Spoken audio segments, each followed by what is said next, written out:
Bonjour à tous et bienvenue dans cette vidéo. Dans celle-ci, nous allons effectuer une approche ILS sur un aéroport très particulier, l'aéroport de London City, Echo Golf Lima Charlie. Quelle est la particularité de cette approche? C'est sa forte pente. Nous sommes sur du 5,5 degrés. Au-delà de 4,5 degrés de pente, nous sommes considérés comme du non standard. C'est de la forte pente. Si dans cette vidéo, il y a différents termes ou actions que vous avez un peu de mal à comprendre, je vous invite à souscrire au cours IFR Vol aux instruments que j'ai moi-même conçu. Près de 8 heures de vidéos qui vont vous apprendre à voler en IFR comme un vrai pilote professionnel. Vous pouvez retrouver également mes autres cours en cliquant sur les liens que je vous mets en description de la vidéo. Nous allons maintenant pouvoir débuter le briefing de cette approche. Le titre est LCTR pour Locator. ILS DME piste 09 sur l'aéroport de London City Echo Golf Lima Charlie. Alors qu'est-ce qu'un locator? Le locator est situé ici sur la carte, Lima Charlie Yankee, qui est considéré comme un IAF. Alors le symbole est similaire à un NDB. Le locator est en fait une balise qui est sensiblement similaire à un NDB. Elle est juste moins puissante. Elle va vous aider à confirmer votre position sur un axe d'approche final. Petit 1, en tête, catégorie A, B et C. Only for aircraft certified to carry out approaches at 5.5 degrees. Nous allons effectuer cette approche avec un DA62 qui permet d'effectuer ce genre d'approche. La référence de la carte est 41-1. Passons sur la vue en plan de cette carte. Nous allons arriver par le point Alkin. Position radiale 060, 7 nautiques du VOR Bravo India Golf, fréquence 115,1. Prenez l'habitude lorsque vous faites le briefing d'une approche à repérer ces petits chiffres qui vont vous donner des informations supplémentaires. Petit 2, Arrival not below the minimum safe altitude. La MSA est donc autour de Lima Charlie Yankee NDB, c'est 2300 pieds. Vous ne pourrez pas arriver à une altitude inférieure à 2300 pieds au point Alkin. Nous allons, pour entraînement, effectuer cette attente. Cette attente a quelque chose de particulier. Elle est balisée en nautique. Lorsque sous la branche d'éloignement, vous arrivez à 10 nautiques de Bravo India Golf, vous pouvez tourner à droite pour réintercepter la radiale 060 en rapprochement de Bravo India Golf. Il est bien précisé ici, minimum hold altitude 2300 feet.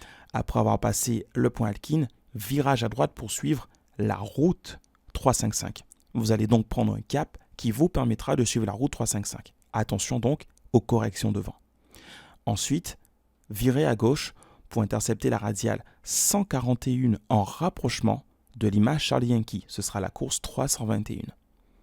À la verticale de Lima Charlie Yankee, virage à gauche sur la radiale 288. Il est bien spécifié que cette route est pour les aéronefs de catégorie Alpha et Bravo. Nous allons maintenant pouvoir passer sur la vue en coupe. Nous pourrons maintenant descendre à 2000 pieds, la route 288, jusqu'à 5 nautiques India Lima Sierra Tango. Sur l'avion en plan, constatez bien India Lima Sierra Tango LILS, fréquence 111,15 et la course 092. Lorsque vous serez donc à 5 DME India Lima Sierra Tango, virage à gauche pour venir intercepter le localiseur. Établi sur le lock, vous allez poursuivre, commencer votre configuration et à 3,4 nautiques India Lima Sierra Tango, interception du glide. Nous allons donc débuter notre descente sur cette pente de 5,5 degrés avec un check altitude à 2,5 nautiques India Lima Sierra Tango, 1500 pieds, et un deuxième à 1 nautique, 640 pieds. L'attitude de décision pour un aéronef de catégorie A, 401 pieds. La RVR minimale, 1500 mètres. En cas de visuel, nous aurons donc les installations en vue, le PAPI ainsi que le High Intensity Approach Light System. En cas de remise des gaz, la procédure est la suivante. Climb straight ahead to 2000 feet. À 5 miles India Lima Sierra Tango, turn left to the locator at 2000 feet or as directed by ATC. Altimeter setting en hectopascal. L'élévation de la piste 1 hectopascal. Niveau de transition transmis par la TC si disponible ou sinon c'est 6000 pieds. ILS DME reads 0 at runway 09 threshold. Donc petite indication supplémentaire. Quelle va être la particularité sur cette approche, en particulier sur la descente finale? Ça va être la pente. Soyez donc vigilants au centrage de votre avion pour être sûr d'avoir suffisamment de marge pour avoir le temps de tirer sur le manche et de faire votre arrondi. Il est donc important de ne pas avoir un avion trop centré avant sur cette approche.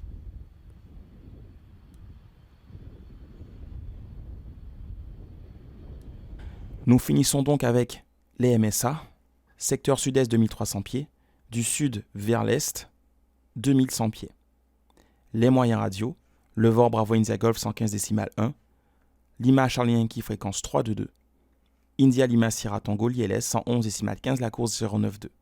L'obstacle le plus élevé, une antenne située au sud de l'axe d'approche à 1089 pieds. Nous allons donc pouvoir effectuer cette approche avec les conditions météo réelles du jour. Jetons un coup d'œil au méta. On est le 17 septembre 2022. Message automatique vent 310 degrés pour 11 nœuds, variable du 270360. Visibilité supérieure à 10 km, no significant clouds. Alors je tiens à préciser qu'on va quand même effectuer l'approche en piste 09 car le vent est compatible avec la composante de vent arrière maximale autorisée sur le DA62, c'est-à-dire 10 nœuds.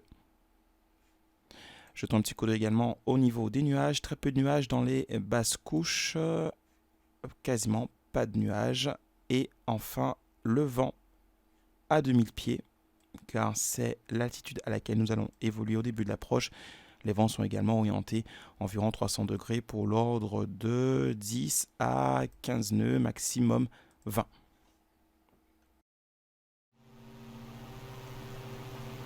Et c'est parti, nous allons pouvoir effectuer cette approche Locator ILS-DME piste 09 sur l'aéroport de London City. Nous sommes à bord du DA62, comme je vous l'ai dit. Je ne vous promets pas que sur le Garmin et les différents équipements ainsi que la database, nous ayons les mêmes données. Je parle d'altitude et de cap, mais ça devrait être relativement sensiblement égal. J'ai donc rentré l'approche sur le GPS. Je suis en route vers le point Alkin qui se trouve à 7 nautiques de Bravo India Golf que j'ai branché sur le NAV 1, aiguille 1 et j'ai le DME. Je vais donc brancher maintenant la course pour le circuit d'attente. Ce sera une entrée directe. Je passe à 7 nautiques. Je peux maintenant virer à droite pour suivre la route 060. Je rentre donc dans l'attente. Mode heading engagé. Virage à droite. Je vous rappelle que dans la branche d'éloignement d'un circuit d'attente, appliquez 2 fois la Wind Correction Angle, la correction de vent de travers. Appliquez-la 2 fois. Je vais donc afficher le cap 045. 4045 affiché.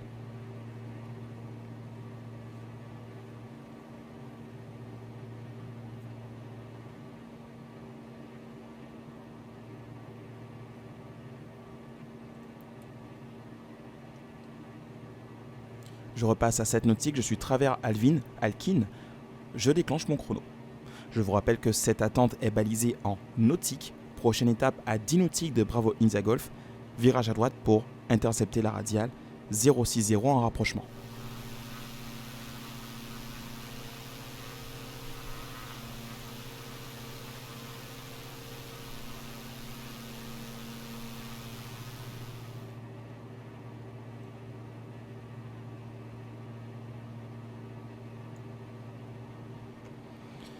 J'arrive à 9 nautiques. Nous allons donc appliquer la règle des 30 degrés d'interception pour venir intercepter la radiale 060 en rapprochement. Je vais donc afficher le cap 2 unités 0 avec le heading bug. Je suis toujours en mode heading au niveau du pilote automatique. J'arrive à 10 nautiques. Je peux maintenant débuter mon virage par la droite.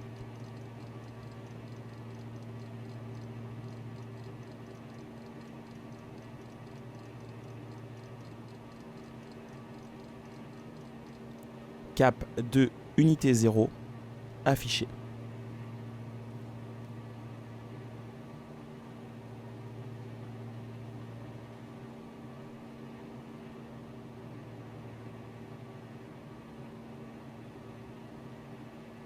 Ma course est en rapprochement.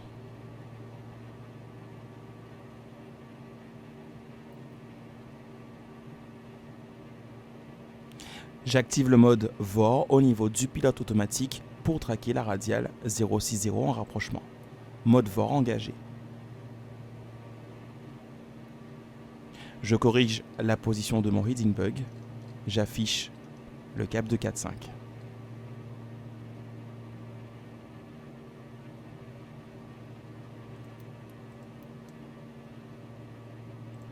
J'ai actuellement 15 nœuds de vent de travers venant de la droite. Prochaine étape, lorsque je repasse le point alkine, qui, je vous rappelle à nouveau, est sur la radiale 060 à 7 nautiques du VOR Bravo India Golf, nous allons tourner à droite pour suivre la route 355 et intercepter la radiale 141 de Lima Charlie Yankee en rapprochement.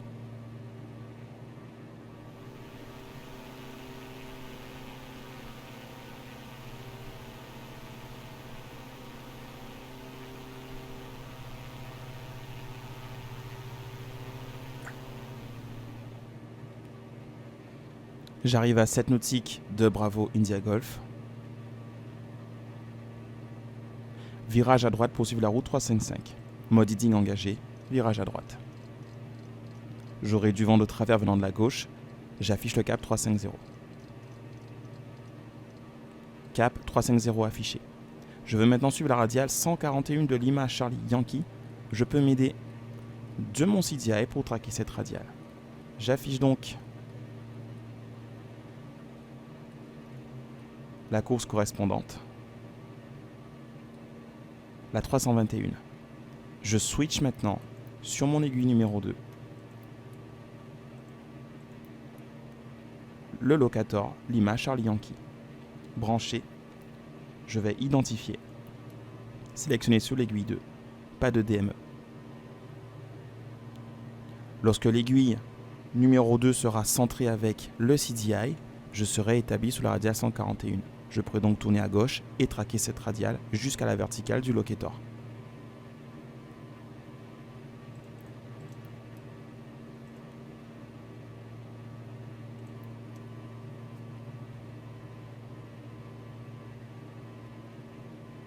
Je vous rappelle que sur le Garmin G1000, la route suivie est affichée à cet endroit.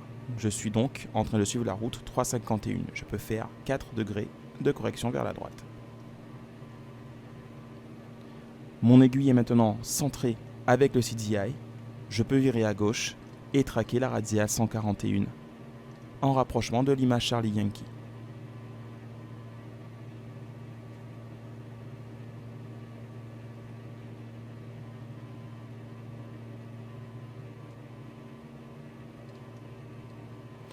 J'effectue une correction de vent vers la droite.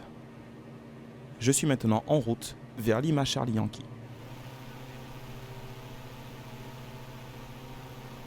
Souvenez-vous de la règle lorsque vous traquez une radiale avec les aiguilles du HSI, pushing the head and pulling the tail.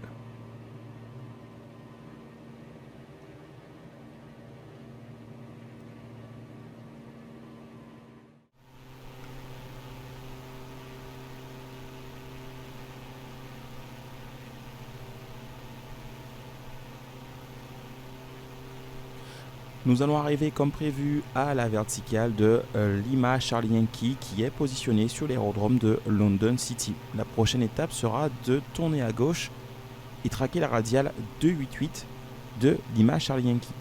À 5 nautiques DME de India Lima Sierra Tango qui est le DME de l'ILS, nous allons tourner à gauche pour intercepter le localiseur. Je vous laisse maintenant profiter de la vue de l'aéroport de London City.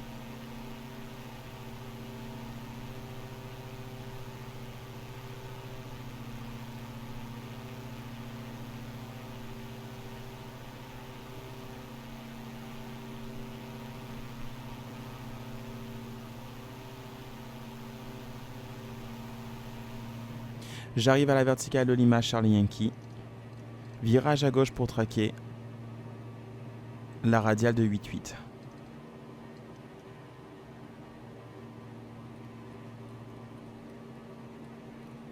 Course 288 affichée. Je peux également descendre à 2000 pieds. Mode vertical speed engagé, 500 pieds minute.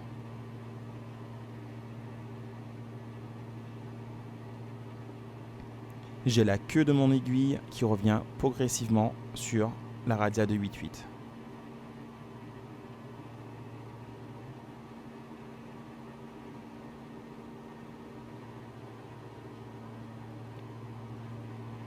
Je fais une correction de cap par la droite.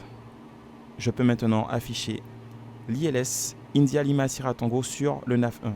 Brancher, identifier, sélectionner aiguille 1 et le DME actuel 1,7 nautique. Mode Alt engagé, demi-pied. Nous poursuivons. Prochaine étape 5 nautiques, virage à gauche.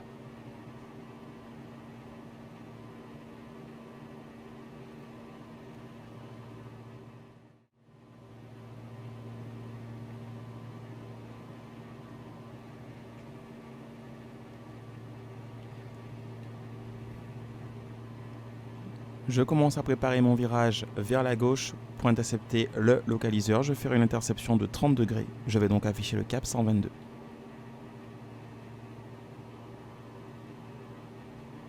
« 5 nautiques, virage à gauche au cap 122.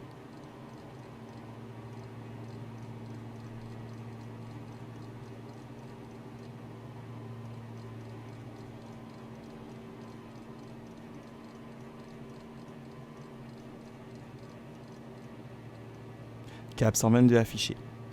Admettons que je sois autorisé à effectuer mon approche. J'active le mode approche, mode lock et glide slope armé.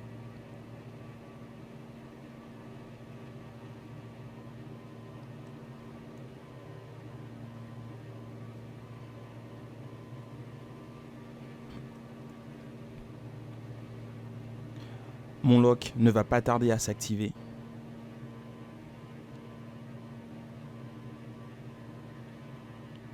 Le lock est actif et le mode lock est engagé. Je vais pouvoir commencer à configurer ma machine.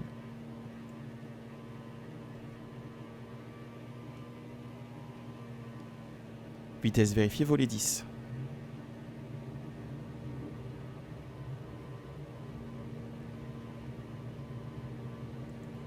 Je centre mon heading bug. L'interception du glide sera à environ 3,4 nautiques.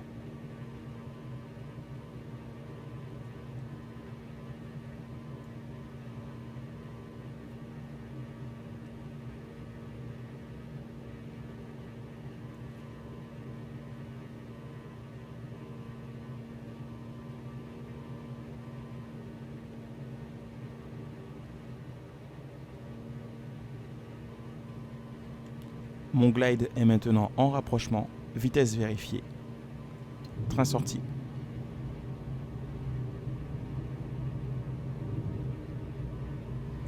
Mode glide slope, engagé. Le DME, nous sommes à 3,5.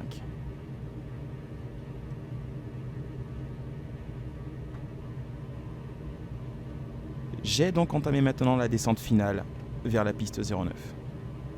Vous pouvez remarquer visuellement la très forte pente de cette approche. Nous avons un check altitude à faire à 2,5 nautiques, 1500 pieds. Nous venons de passer 1500 pieds, nous sommes à 2,5 nautiques. Nous poursuivons. Prochain check altitude à 1 nautique, 640 pieds. Je vous rappelle l'altitude des minimums, 401 pieds, que j'ai réglé à 410 sur le Garmin G1000. Je déconnecte le pilote automatique. Autopilot disconnect.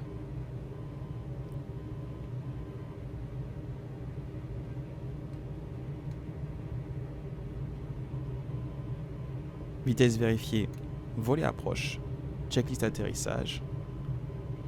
Faire l'atterrissage allumé, le train sorti, 3 vertes. Volet atterrissage, checklist atterrissage terminé.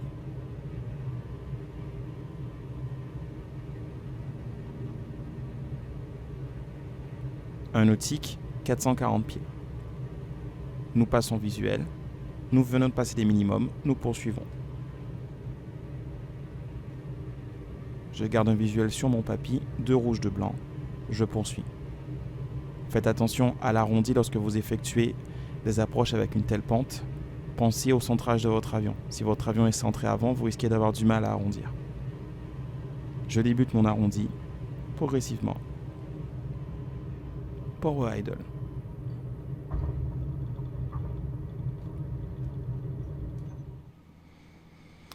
Et voilà, nous sommes donc bien arrivés à London City. Nous avons effectué cette approche dont je vous rappelle la pente 5,5 degrés. Nous sommes bien évidemment au-delà des standards. S'il y a dans cette vidéo des termes, des procédures que vous n'avez pas compris, je vous invite bien évidemment à souscrire au cours IFR, près de 8 heures de vidéo qui va vous apprendre à voler en IFR comme un pilote professionnel.